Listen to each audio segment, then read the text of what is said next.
Մենք շարունակում ենք մեր զրույցները առողջության համընդհանուր ապահովագրության խնդիրների մասին։ Այսօրվա զրույցի առանցքում դեղորայքի խնդիրն է, երբ բժշկի նշանակած դեղը կամ հնարավոր չէ գտնել դեղատներում, կամ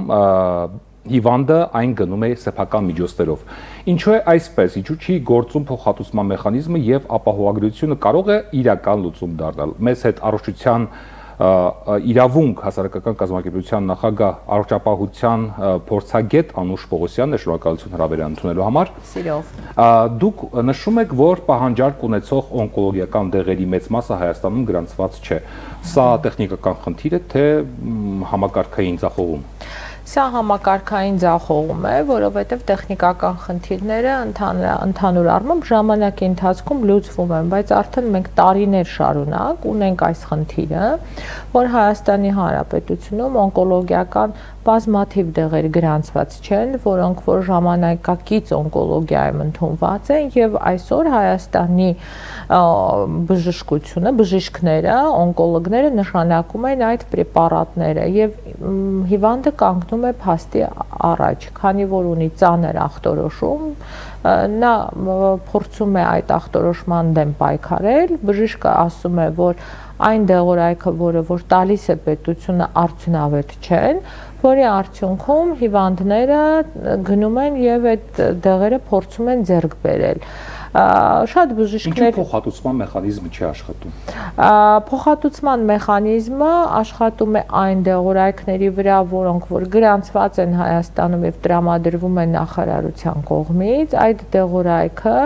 շատ հիվանդների կողմից ունենում են կողմնակի էֆեկտներ եւ բժիշկները ի սկզբանե իրենց բուժման սխեմաներում փորձում են այդ պրեպարատները չօգտագործել։ Եվ դրա արդյունքում հիվանդներին կամ տալիս են հասցեներ, որոնք որ զարդ ուղի ճանապարհով, այսինքն սև շուկայում զբաղվում են այդ դեղերի վաճառքով, կամ էլ հիվանդները փորձում են այդ դեղերը ձեռք բերել։ Մենք տեսել ենք հետքի օրինակ արած լրագրողական հետաքննությունը, երբ որ թաքնված տեսախցիկով դեղատներից գնում էին օնկոլոգիային վերաբերվող դեղորայք, իսկ մենք գիտենք, որ դա այն հիվանդությունն է, որը որ սխալ կամ ոչ ճիշտ դեղորայքով կամ ոչ որակյալ դեղորայքով բուժումը կարող է կյանք արժենալ։ Այսինքն դրանք պահման հատուկ պայմաններ ունեն եւ դրա հետ կապված ես հատուկ հարցումներ գրեցի տեսչական մարմնին, փորձելով հասկանալ ինչ եղավ այդ լրագրողական հետաքննության հետ, անգամ մտածեցի գուցե չեն տեսել, ես ինքս ուղարկեցի այդ փաստը, հա, եւ հետաքրքիր պատասխան ինձ եկավ, ասեցին, որ մենք ձեր գրառումից հետո գնացել ենք այդ դեղատուն, այնտեղ չեն եղել, այդ դեղերը վարույթը կարճվել է, այսինքն այն որ կար տեսախցիկի վրա, դա փաստ չէր։ Եվ մենք ունենք օրինակ վերջերս մի ծիծաղելի բան, որ մի մուլյաժ էին դրել դեղատան դեմը, այսպես գեղեցիկ պապիկ, որը որ մատով ցույց էր տալիս, որ այստեղ վաճառվում են օնկոլոգիական դեղեր։ Այսինքն նաև գովազդում են այդ դեղերը օնկոլոգիական, որը որ իրականում, այսպես ասած, տրագիկոմեդիայի շարքից է Հայաստանի Հանրապետությունում։ Հաճախ մարդիկ բուժվելու համար ստիպված են լինում վաճառել իրենց բնակարանը կամ ավտոմեքենան, որպեսզի գնեն դեղորայքը։ Ինչ օրինակ բուժում շարունակելու համար մարդիկ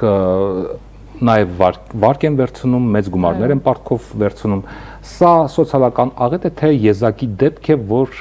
պետությունը համարի ճգնաժամ։ Ինչ եք կարծում։ Բազմաթիվ են նմանատիպ դեպքերը, մենք ունեցել ենք հայտնի պատմությունը, նվիրատվությունների պատմությունը, երբ որ հիվանդները հիվանդանոցի հաշվին, հենց նաև ուռուցքաբանական կենտրոնի հաշվին գումարներ էին վճարում նվիրատվություն անվան տակ։ Եվ ոչ ոք ինչ չէր համոզի, որ մարդիկ իրենց տները վաճառում են կամ վարկ են վերցնում, որ տանեն նվիրեն հիվանդանոցին։ Պարզապես այս ախտորոշումով հիվանդները ամեն ինչ անում են կյանքը փրկելու համար, իրականում տարօրինակ երկու իրականություն կան զուգահեռ, մեկը որ հիվանդները, որոնք անդադար բողոքում են, որտեղ շատ թանկ են այդ դեղերը եւ ընդհանրապես բուժ սպասարկումը եւ այլն, այլ իրականությունում մենք տեսնում ենք առողջապահության ապահովագրության 100 օրը նշող ուրեմն նախարար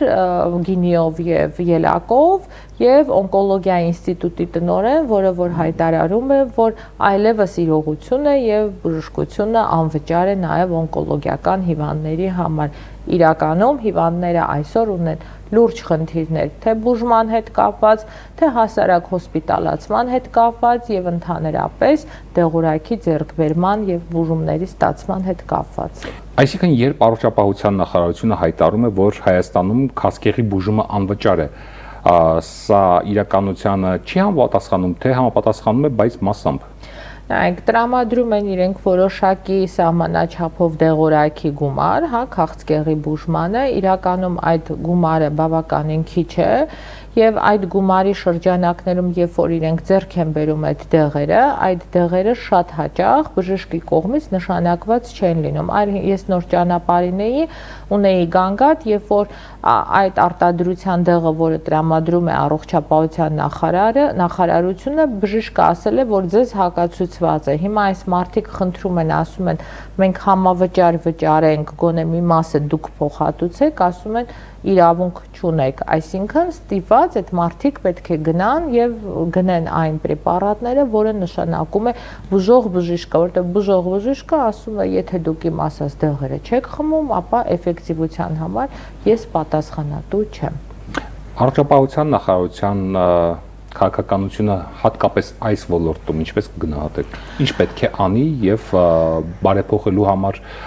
ինչ մեխանիզմներ են պետք։ Ընդհանրապես առողջապահության նախարարությունը պետք է հաշվի նստի, որովհետև Հայաստանի Հանրապետությունում օնկոլոգիական հիվանդությունները բավականին մեծ աճ են գրանցում։ Այո, իրենք հայտարարում են, որ դա վաղ ախտորոշման արդյունք է, գուցե ես ինչ որտեղ այո համաձայն եմ դրան, որովհետև տեխնոլոգիապես տարեց տարի զարգանում է մեր բժշկագիտությունը, սակայն սա նաև արդյունք է մեր կեղտոտ մթնոլորտի, սա արդյունք է այն Երևան քաղաքի այս կատաստրոֆային էկոլոգիական, որին մենք ապրում ենք, այո, փոշին է, կեղտը, քրոնիկ այդ աղբավայրերի ծուխը եւ այլն, եւ առողջապահության նախարարությունը պետք է գոնե կարողանա կատարել ըստ ցուցումների եւ ճիշտ սկրինինգային ծրագրեր բնակչության շրջանակներում, սակայն մենք տեսնում ենք, որ սկրինինգ կոչվածը հեռու է սկրինինգային համարվելուց, օրինակ, եթե Արգանդի պարանոցի քաղցկեղի սկրինինգը արվում է միայն ապահովագրվածներին, դա նշանակում է դա սկրինինգ չի, այլ միայն ապահովագրվածների համար ուղղակի հետազոտություն։ Սկրինինգը դա արվում է տվյալ տարիքային խմբի բոլոր բնակչությանը անկախ նրանց կարգավիճակից։ Եթե այդպիսի մեթոդներ չանեն, նախքան ապահովագրության, համընդհանուր ապահովության ընդունումը, սկրինինգներ արվում էր տարբեր շրջաններում, մարզերում եւ այլն։ Հիմա վերացել է դա։ Հիմա ներքին հանձնարարականով ասում են, որ հունվարի 1-ից արեք միայն ապահովագրվածներին։ Այս ամեն ինչը թերի բուժումը, դեղորայքի պակասը, ախտորոշման խնդիրները, այլևս նաև հերթերը, հերթագրումները եւ այլն բերելու են սխալ ախտորոշման, ուշ ախտորոշման եւ ընդհանրապես հիվանդացության աճին։ Դրա համար առողջապահության նախարարությունը սրանից պետք է հետևություններ անի եւ վերանայի մոտեցումները։ Եթե պետությունը հայտարարում է, շարունակում է հայտարարել, որ քաղցկեղի բուժումը Հայաստանում անվճար է, բայց մարդը ստիպված է պարտքեր անել, տուն վաճառել, մեքենա վաճառել իր ունեցվածքը, դեղորայքը եւ բուժումը շարունակելու համար, դեղորայք գնելու համար։ Սա անարդյունավետ կառավարման հետևանք է, թե պարզապես գիտակցված քաղաքականություն, որտեղ հայտարարությունները կապ չունեն ըստ էության իրականության հետ։ Ես չեմ կարող գնահատել իրենք ինչ ասում եմ մեկը մեկից վատ, այսպես ասած, մեղադրանքներ են, թե անարդյունավետ կառավարումը, թե գիտակցված ժողովրդին այս ճանապարհով տարելը, սխալ մոտեցում է եւ համենայն դեպս բազմիցս դրա մասին խոսվել է, համենայն դեպս այն ժամանակ, որ ապահովագրության նախագիծը օրենքի քննարկվում էր, այս հարցը առաջիններից ես եմ տվել, ինչպես եք հաշվարկում օրինակ օնկոլոգիական դեղերի գումարը ապահովագրական փաթեթում, որովհետև դեղերի 70%-ը Հայաստանում չգրանցված է եւ մարդիկ ձեռք են բերում ոնց կարողանում են, այսինքն գնագոյացումը դուք ինչպես եք կարողացել կարգավորել, այդ հարցերի պատասխանը իրենք չեն տվել եւ անկախ նրանից սա կանխան մտածված է թե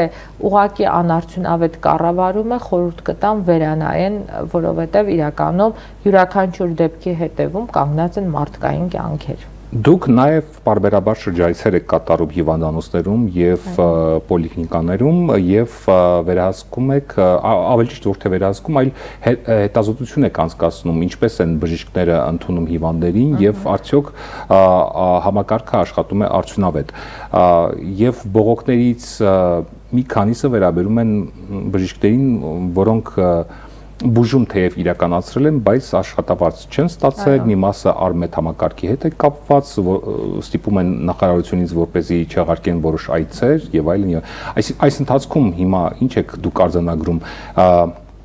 ինչ պատկերը փոխվել է, ինչ դուք բարձրաձայնել եք այս խնդիրների մասին, թե խնդիրները շարունակում են եւ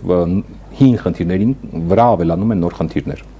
Իրականում սկզբից որ բարձրաձայնեցինք այդ հարցը, բավականին լուրջ խնդիրներ կային, որոշակի բաներ վերանայվեցին, օրինակ տոկոսային համամասնությունները եւ այլն, սակայն այս պահին եւս ունենք բժիշկներ, որոնք որ աշխատավարձների հետ կապված խնդիրներ ունեն, անգամ ահազանգեր կան, որ դեռ փոխհատուցումը չի կատարվել ապահովագրականի մասով, ինչպես նաեւ օրինակ ահազանգեր կան, որ շատ ցածր գումարներ են փոխհատուցվել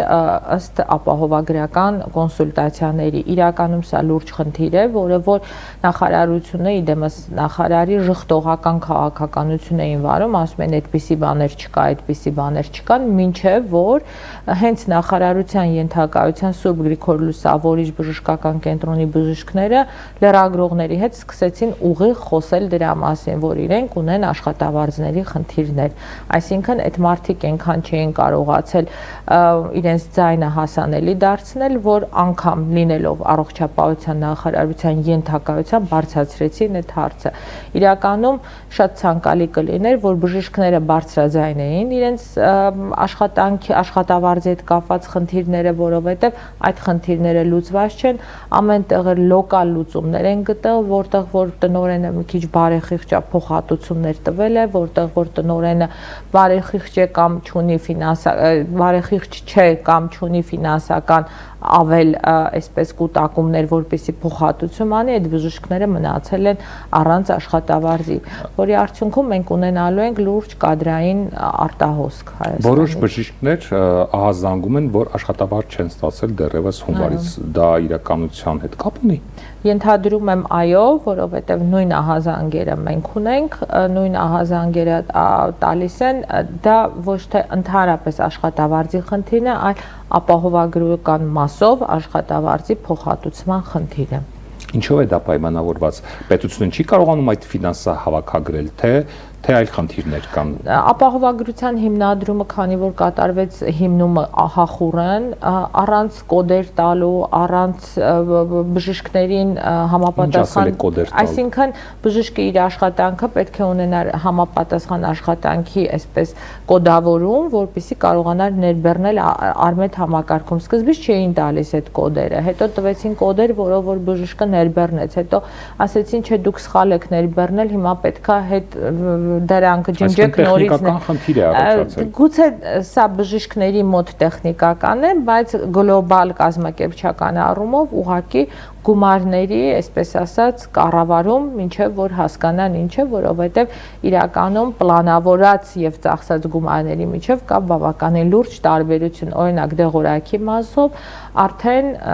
ամբողջ տարվա դեղորայքի նախատեսվածի շուրջ 50%-ի ծախս կա, ինչը ենթադրում է, որ 6-րդ ամսից, 7-րդ ամսից մենք կարող ունենանք այդտեղ բյուջեում խնդիր։ Ես խոսել եմ դրանից արդեն, որ պաուստային ֆոնդից 2.5 միլիարդ դրամ վերցրել են ապահովագրության շարունակականություն ապահովելու համար։ Այսինքն այստեղ մենք ունենք նաև ֆինանսական խնդիրներ։ Արդյոք այս խնդիրները չեն ազդում բուժման արդյունավետության վրա, այսինքն բժիշկը շահագրգռված է առանց փոխհատուցման, առանց գումար ստանալու հետևողականորեն աշխատել եւ բուժել հիվանդներին։ Այս պահին Չի դժում դրանից աշխատանքը։ Այս պահին ընդհանրապես ապահովագրության ներդրման այս հախուռն իրավիճակը բերում է որակի մասին, որ մենք չենք կարողանում խոսել, իսկ որակի կոմպոնենտի մեջ նաև մտնում է ձեր ասած բժշկի նախատրամադրվածությունը։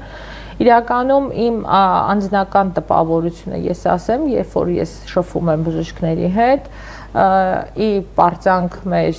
եւ հայ ժողովրդին Հայաստանի բժիշկները շատ հավատարիմ են Հիպոկրատի երդմանը, ինչքան դա կտևի, չեմ կարող գնահատական տալ, բայց այս պահին համենայն դեպս ավելի շատ բժիշկների բողոքներ ունենք, որ աշխատավարձ չեն ստանում, քան հիվանդների բողոքներ, որ իրենք բուժ սպասարկում չեն ստանում։ Բողոքների մասին, երբ դուք բարձրաձայնում եք, ձեզ արձագանքում են, ձեր գոլեգաներից մեկը նույնիսկ բանավեճի է հրավիրել, բնականաբար արձագանք չի ստացել, իսկ ընդհանուր առմամբ արձագանքում են, լսում են ձեզ։ Ճիշտ ասած, այն իրավական ակտերը, որոնք որ վերախմբագրվում են եւ վերանայվում են, դրանից հասկանում ենք, որ ակտիվ մեր հետևորդն է առողջապահության նախարարը, իմ հետևորդն է, որովհետեւ այնինչ որ ասվում է մամուլով, դա լրամշակվում է։ Իսկ այսպես բանավեճել կամ խորհրդակցություններ անել, ես միայն պատիվ եմ ունեցել լինել հասարակական խորհրդի որպես անդամ, նախարարությունում քննարկվել են ապահովագրության բավականին հարցեր, որը որ այս պահին լրամշակվում են նաև այդ մասով, դա ԱՁ-ների գումարների հետ կապված փոփոխություններն են, գյուղական ամբուլատորիաների աշխատանքի հետ կապված խնդիրներն են, կարծում եմ պետք է լսեն։ Առաջիկայում շարունակելու եք շրջայցերը բուժհաստատություններ։ Այո, անպայման։ Շնորհակալություն մեր հարցերին պատասխանելու համար։ Մենք զրուցում էինք Առողջության իրավունք հասարակական կազմակերպության նախագահ, առողջապահության փորձագետ Անուշ Պողոսյանի հետ։ Ցտեսություն։